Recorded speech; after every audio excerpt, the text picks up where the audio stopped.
Salut tout le monde. Il s'agit de la chaîne Encyclopédie. Le livre que nous allons interpréter dans cet épisode s'appelle « Valeurs, mes réflexions sur l'investissement ». C'est un livre très célèbre en Chine. L'auteur Zhang Lei est le fondateur et PDG de Iluzus Group, une institution d'investissement bien connue en Chine. Iluzus Group a été inclus dans le Top 100 Global Unicorn Investment Institution en 2021, et Zhang Lei lui-même a été sélectionné parmi les 30 meilleurs investisseurs les plus influents en Chine, pendant 3 années consécutives, de 2019 à 2021. Le livre que nous allons présenter dans cet épisode rassemble l'expérience de Zhang Lei dans le secteur de l'investissement depuis plus de 10 ans. Alors, à quel type de valeur Zhang Lei adhère-t-il lors du choix des objectifs d'investissement? En matière de croissance de la valeur d'entreprise, quel type de philosophie de valeur défendez-vous? Comment créer de la valeur? Après avoir écouté ce programme, j'espère que vous serez inspiré. La valeur, dans le titre du livre, la première réaction de beaucoup de gens est qu'il devrait faire référence à l'investissement de valeur, prôné par Zhang Lei. Cette stratégie d'investissement estime que l'achat d'actions n'est pas de la spéculation. Ne pensez pas que vous pouvez vous fier au prix historique d'une action pour prédire sa tendance future. Acheter des actions, c'est en fait acheter une entreprise. Les investisseurs doivent analyser les actifs, les revenus et d'autres aspects. Situation des sociétés cotées, découvrez la vraie valeur de l'action, puis comparez-la avec le prix du marché. N'achetez que des actions dont la vraie valeur est supérieure au prix du marché, ou des actions sous-évaluées par le marché, puis conservez-les pendant longtemps, en attendant que leur prix remonte au même niveau, un niveau qui contraste avec sa vraie valeur. Le célèbre dieu boursier Buffett est devenu riche en s'appuyant sur cette stratégie d'investissement. Bien entendu, dans un marché des capitaux turbulents, il existe de nombreuses écoles d'investissement, personne n'ose se considérer comme un maître et dominer le monde. L'investissement axé sur la valeur ne fait pas exception. Zhang Lei estime que le cœur de l'investissement de valeur ne réside pas dans les mathématiques ou le raisonnement, ni dans des techniques opérationnelles spécifiques, mais dans le travail sociologique sur le terrain, la compréhension des scènes de production et de vie réelle et la véritable compréhension du type de produit dont les consommateurs ont besoin. Vraiment significatif. Après avoir lu ce livre, nous pouvons également réaliser que pour Zhang Lei, ce qu'on appelle l'investissement de valeur n'est pas seulement un ensemble de stratégies d'investissement, mais aussi un ensemble d'idées qu'il a accumulées au cours de plus de 10 ans d'entrepreneuriat et d'investissement. Expérience concept de valeur. Cet ensemble de concepts de valeur ne s'applique pas seulement au domaine de l'investissement, toute personne souhaitant accroître la valeur de son patrimoine et de sa valeur personnelle peut s'en inspirer. Ma Hutan, président de Tencent, a déclaré qu'après avoir lu ce livre, il s'est rendu compte, chaque entrepreneur est un investisseur, et tout bon investisseur est aussi un entrepreneur, seuls ceux qui ont une bonne vision du modèle peuvent le faire. Ce n'est qu'en avançant régulièrement que nous pourrons vraiment créer une valeur exceptionnelle. Dans l'interprétation suivante, nous nous concentrerons sur la philosophie de valeur à laquelle Zhang Lei adhère sur les deux questions importantes, comment sélectionner les objets d'investissement, et comment obtenir une croissance de la valeur. Première partie. À quel type de valeur Zhang Lei adhère-t-il lors du choix des objectifs d'investissement? Zhang Lei estime que choisir avec qui partir est plus important que où aller. Il souligne que la personne qu'il choisit pour l'accompagner doit être une vision à long terme. Vous n'êtes peut-être pas familier avec le terme de long-termisme, c'est une autre manière de dire « être ami du temps », mais comment pouvons-nous être amis du temps? Peut-être que beaucoup de gens n'ont pas réfléchi spécifiquement à cette question. Écoutons ensuite les pensées de Zhang Lei et voyons quel genre d'entrepreneur à ses yeux peut être qualifié des « amis du temps » ou de « long-termistes ». La première chose qu'il a dite est que les caractéristiques d'un adepte du long terme sont de s'en tenir à l'intention initiale. Pour les entrepreneurs, cela signifie clarifier le credo de l'entreprise avant de créer l'entreprise, et toujours garder ce credo à l'esprit pendant le processus de gestion de l'entreprise, et l'utiliser comme guide pour décider de ce que l'entreprise doit faire. Zhang Lei a parlé d'une personne qu'il a émue, Sun Piaoyan, le fondateur du groupe pharmaceutique Hengrui. Avant que Sun Piaoyan ne fonde Hengrui Medicine, il était technicien dans une usine pharmaceutique. Il a compris très tôt une chose, pour une entreprise pharmaceutique, si vous ne disposez pas de votre propre technologie de base, votre destin sera toujours entre les mains des autres, et une entreprise pharmaceutique veut se développer sur le long terme. Vous devez prendre votre destin en main.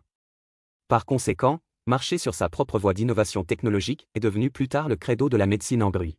Ce credo est ce que Zhang Lei appelle l'intention originale.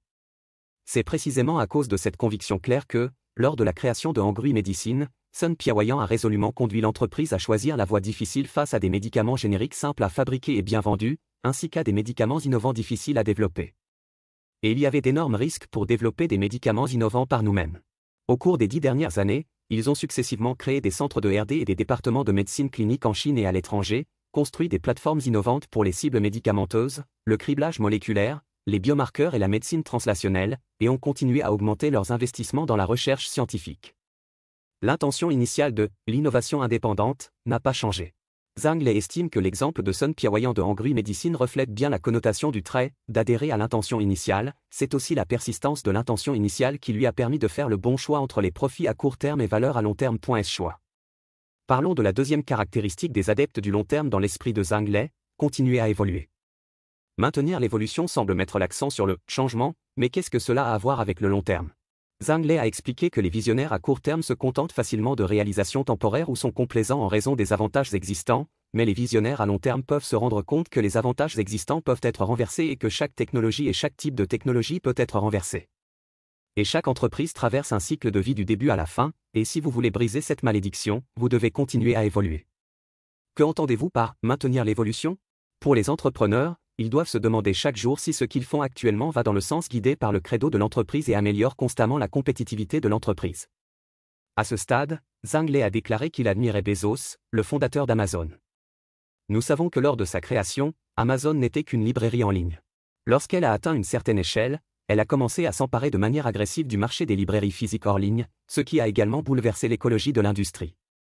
Cependant, Bezos n'était pas satisfait. Au lieu de cela, il a conduit Amazon à se lancer dans le secteur de la vente au détail, puis dans la maison intelligente, dans le streaming vidéo et à devenir le plus grand fournisseur de services cloud au monde. Ce faisant, leur territoire d'activité a continué à s'étendre. Alors, est-ce là, ratisser large, sans direction? Pas vraiment. Selon Zhang Lei, ce que fait réellement Bezos est exactement ce que nous avons mentionné précédemment, à savoir améliorer continuellement la compétitivité de l'entreprise dans la direction guidée par le credo de l'entreprise. Bezos a déclaré très tôt qu'Amazon souhaitait devenir l'entreprise la plus centrée sur le client au monde. L'approche, centrée sur le client, est ici le credo d'entreprise auquel Amazon a adhéré depuis sa création.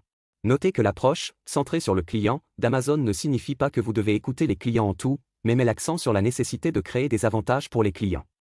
Le moyen le plus direct de créer des avantages pour les clients est d'étudier les clients et de découvrir ce dont ils ont besoin. Par exemple, la liseuse Kindle est un produit spécialement créé par Amazon après avoir constaté les besoins des clients en matière de lecture de livres électroniques. En outre, Amazon dispose également d'une manière relativement unique de créer des avantages pour les clients, qui consiste à découvrir où elle est la plus reconnue pour servir ses clients, puis à l'étendre à davantage de domaines.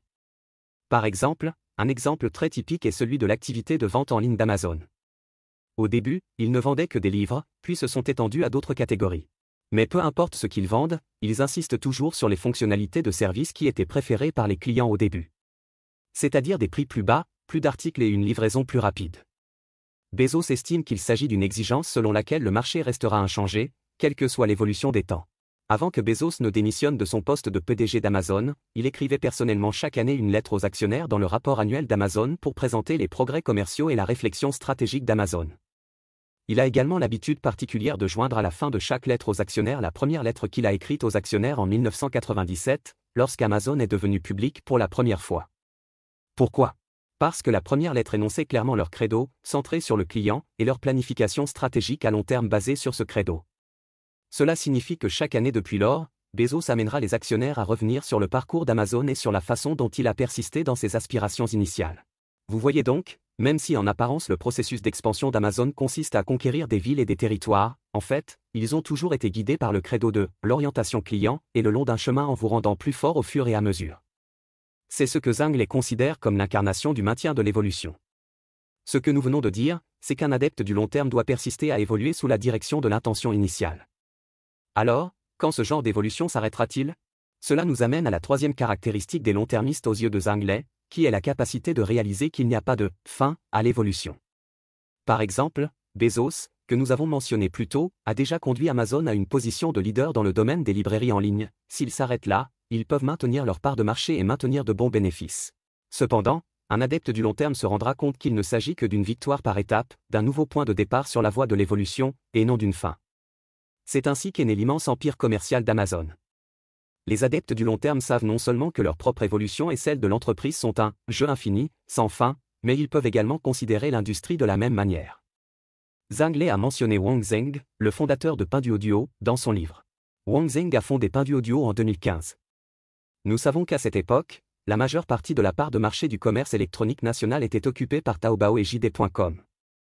Aux yeux de la plupart des gens, cette industrie s'était développée jusqu'à la fin du jeu et n'avait pas réussi à développer un nouveau géant de l'espace. Cependant, Wang Zheng estime que ce n'est pas le cas. Nous savons que l'essence du commerce électronique est de connecter les personnes et les biens via Internet et d'accélérer la circulation des marchandises. Wang Zheng a observé que ce que Taobao et JD.com faisaient à cette époque était centré sur le produit et permettait aux gens de trouver des produits.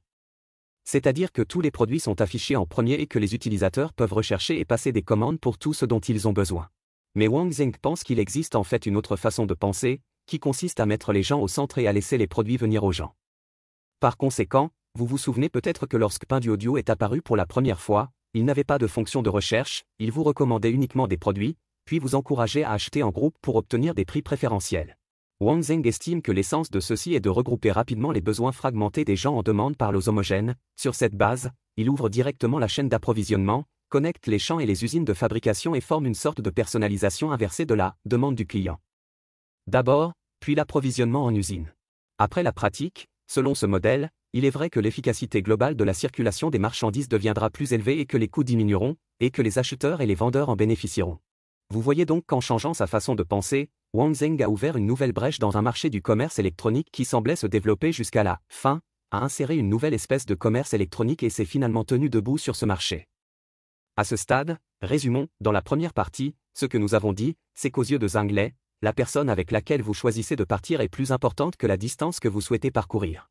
Et la personne qu'il veut choisir pour l'accompagner doit être une vision à long terme.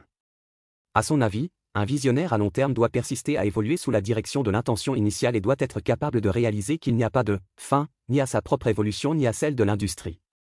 En plus du long terme, lorsque Zhang Lei observera les entrepreneurs, il veillera également à savoir s'ils ont une connaissance approfondie de l'industrie, s'ils ont une exécution ciblée et s'ils ont une forte empathie. Cependant, ce qu'il passe le plus de temps à expliquer dans le livre, c'est sa réflexion sur le long terme, comme nous l'avons mentionné plus tôt. La seconde partie. Passons ensuite à la deuxième partie et parlons du type de philosophie de valeur à laquelle Zhang Lei adhère lorsqu'il examine la croissance de la valeur de l'entreprise. Comme nous l'avons dit au début, l'investissement traditionnel axé sur la valeur consiste principalement à découvrir des actions dont la vraie valeur est supérieure au prix du marché, ou des actions sous-évaluées par le marché, puis à les conserver pendant une longue période, en attendant que leur prix augmente. Atteindre le même niveau, un niveau qui contraste avec sa vraie valeur. À ce stade, avez-vous remarqué que l'investissement de valeur traditionnelle suppose en réalité que la valeur réelle d'une société cotée est un niveau relativement stable et certain à long terme? Appelons-le simplement valeur statique, pour l'instant, tandis que les investisseurs de valeur, ce dont vous avez besoin, ce qu'il faut faire, c'est découvrir cette valeur statique, puis la comparer avec le prix du marché. Si vous constatez que le prix du marché est bas, achetez rapidement pendant que le prix est bas. Parce que les investisseurs axés sur la valeur estiment que le prix final du marché se rapprochera de la véritable valeur de l'entreprise. Cependant, Zhang Lei estime qu'aujourd'hui, la véritable valeur d'une entreprise doit être considérée dans une perspective dynamique, sachant que la véritable valeur d'une entreprise changera avec le temps. De plus, après avoir investi dans une entreprise, on ne peut pas simplement la maintenir de manière statique.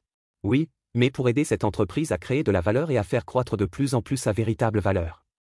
Prenons un exemple simplifié. Par exemple, le cours actuel des actions d'une entreprise est de 50 yuan par action, mais vous découvrez grâce à des recherches que la valeur réelle de l'entreprise devrait en réalité être de 100 yuan par action, vous l'achetez donc à ce moment-là et attendez que son prix de marché augmente. Augmentez lentement de 50 yuan par action à vos 100 yuan par action attendus. Cependant, Zhang Lei estime qu'une meilleure approche consiste à travailler avec les entrepreneurs de l'entreprise pour aider l'entreprise à croître et à modifier sa courbe de croissance de valeur après avoir acheté les actions de l'entreprise, afin que sa valeur puisse passer de 100 yuan à 200 yuan. Partageant ainsi davantage en matière de croissance de la valeur. Zhang Lei a qualifié cette idée d'investissement d'investissement de valeur structurelle à long terme. Pour résumer, il y a deux phrases. La première phrase est que la valeur d'une entreprise n'est pas statique, mais dynamique.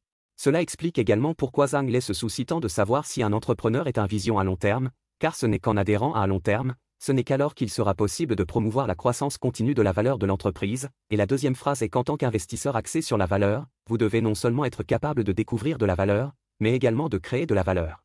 On peut voir que l'investissement de valeur structurelle à long terme de Zhang Lei est le même que l'investissement de valeur traditionnelle dans la mesure où il est anti-arbitrage et anti-spéculation, et tous deux réalisent des investissements basés sur une recherche approfondie des fondamentaux d'une entreprise. Faire plutôt que placer des paris en fonction des fluctuations du marché à court terme. La différence entre cet investissement et l'investissement de valeur traditionnelle est que l'investissement de valeur traditionnelle est un spectateur, observant la véritable valeur de l'entreprise et si elle a sa propre valeur, tandis que l'investissement de valeur structurelle à long terme exige que les investisseurs s'impliquent et aider les entreprises à renforcer le fossé de la valeur et à agrandir le gâteau de la valeur. C'est aussi une manifestation de la vision du modèle de Zhang Lei et de la création de valeur pour la société. Alors que faut-il faire exactement? Après avoir lu ce livre, j'ai compris certaines des idées de Zhang Lei.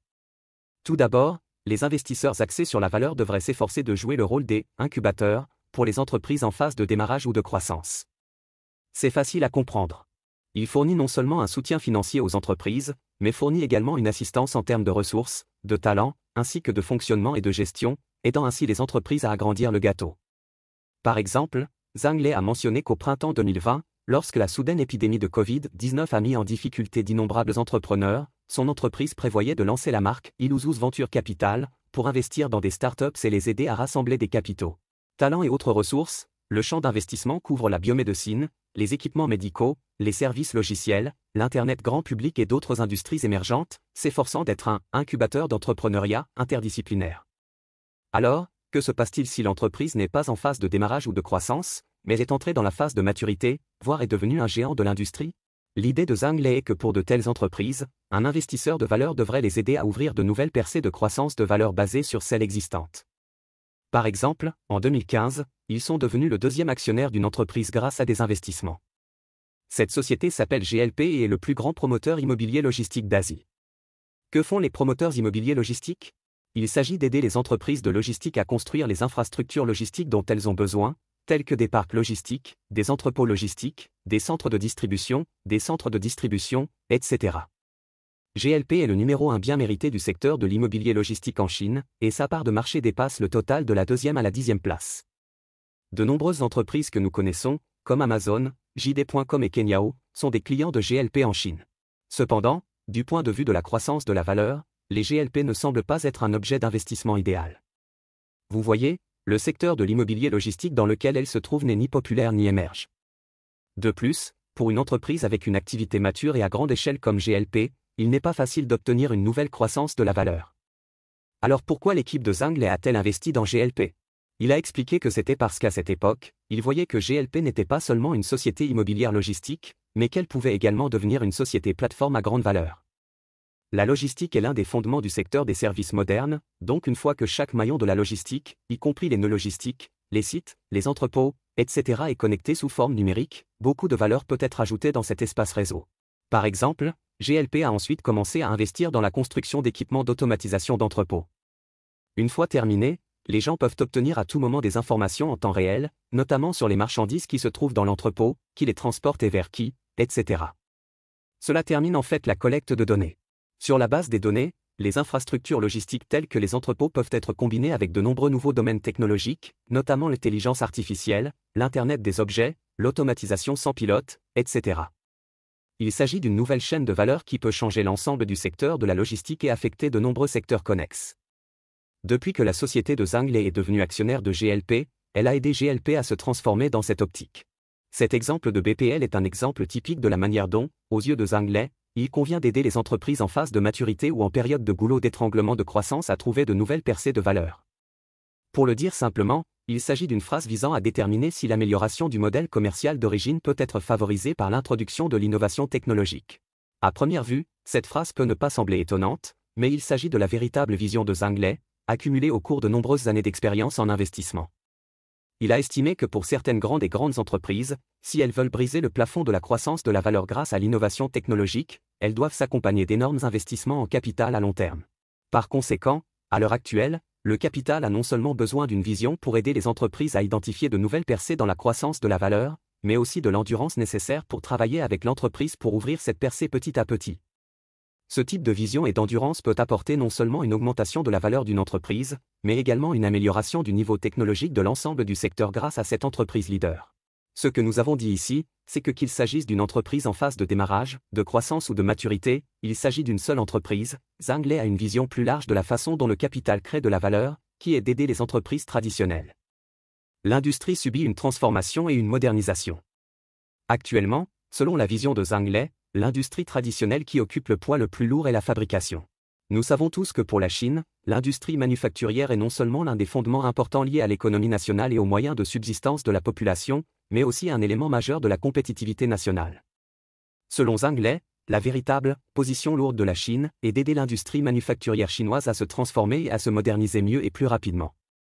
Plus précisément, cela signifie améliorer le niveau de numérisation et de technologie dans l'industrie manufacturière. Par exemple, dans le livre, Zhang Lei mentionne un documentaire intitulé Manufacturing Era, qui était autrefois diffusé sur la télévision centrale de Chine. Ce documentaire utilise l'industrie manufacturière de Dongguan comme étude de cas pour montrer l'exploration de l'industrie manufacturière chinoise en cours de transformation et de modernisation. Une société nommée Yeda mentionnée dans le film est l'une des cibles d'investissement de Zhang Lei. La raison pour laquelle il a investi dans cette entreprise est qu'il ne s'agit pas d'une simple entreprise manufacturière, mais d'une entreprise qui peut aider l'industrie manufacturière à améliorer son automatisation. Vous savez, dans le domaine manufacturier, de nombreuses industries telles que la construction automobile, la fabrication de produits électroniques, la transformation des aliments, etc., ont une tendance à la concentration de la tête, c'est-à-dire que la part de marché, ainsi que diverses ressources telles que les talents et les fonds, sont tout va aux plus grandes entreprises. Concentration, tandis que les petites et moyennes entreprises derrière peuvent en saisir très peu. Par conséquent, ces petites et moyennes entreprises sont souvent incapables de mener à bien leur propre transformation en matière d'automatisation. Ce que fait Yeda, c'est réduire les coûts et améliorer l'efficacité du processus de mise à niveau de l'automatisation pour les petites et moyennes entreprises en fournissant une plateforme de services d'approvisionnement unique pour les pièces d'automatisation, améliorant ainsi le niveau global d'application d'automatisation de l'industrie manufacturière nationale. À partir de cet exemple, nous pouvons également comprendre la réflexion de Zhang Lei sur l'aide à la modernisation de l'industrie manufacturière chinoise, c'est-à-dire sur l'investissement dans des solutions techniques qui aideront l'industrie manufacturière à se moderniser.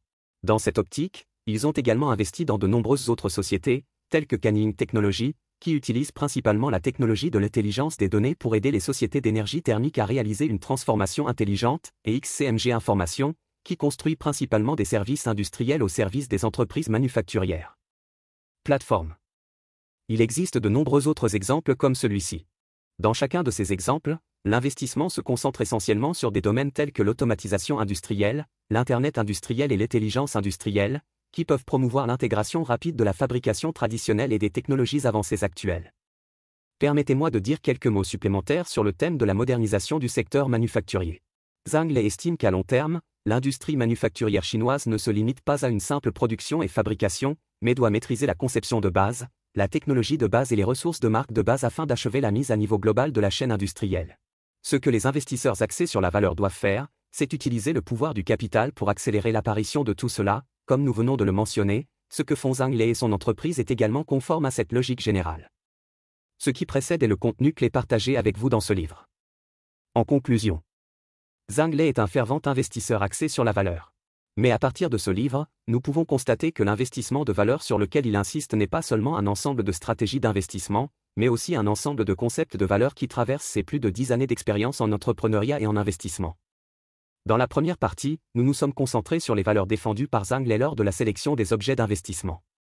À ses yeux, choisir avec qui partir est plus important que la distance à parcourir. Et la personne qu'il veut choisir pour l'accompagner doit être une vision à long terme.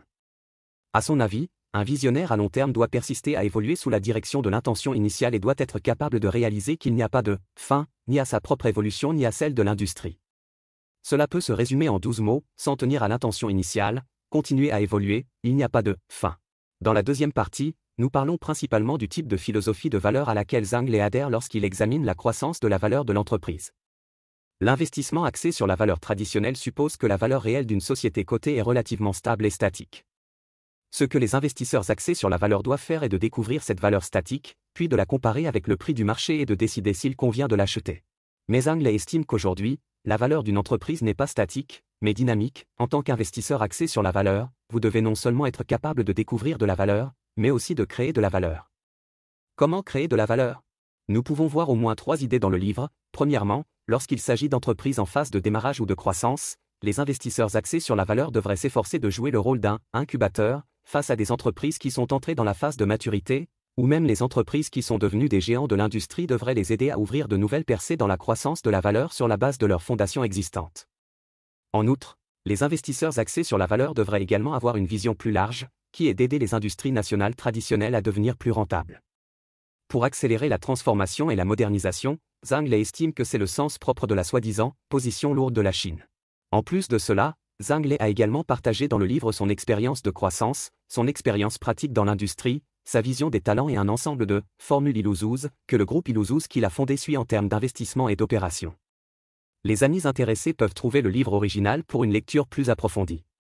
Enfin, il y a encore un point touchant dans ce livre. Bien que nous venons de parler de nombreuses philosophies d'investissement de Zhang Lei, sa posture dans ce livre n'est pas celle d'un prédicateur, mais toujours celle d'un partageur, partageant certaines des idées qu'il a accumulées au cours de tant d'années de pratique d'investissement.